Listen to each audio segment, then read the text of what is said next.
Hey everyone, welcome back to my channel. My name is Abhay and today we are digging into some of the best hidden and useful settings buried in iOS 26.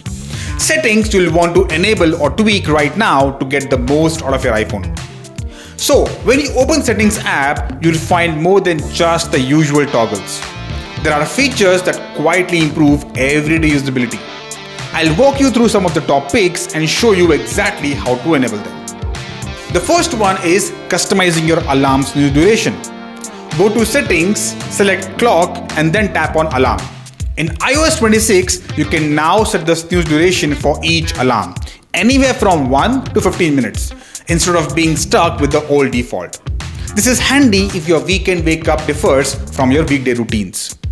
The second one is Adaptive Power Mode.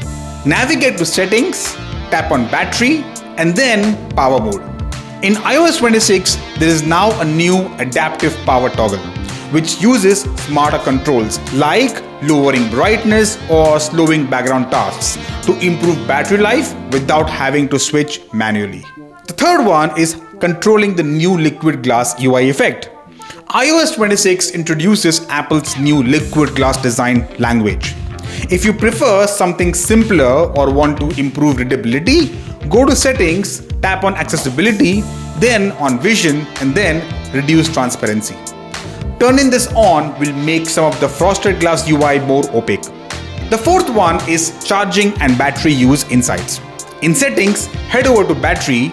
You'll now see an estimated time to full charge when you plug your iPhone and a breakdown of your user trends. This gives you more clarity on how your habits affect battery life and how long charging will take.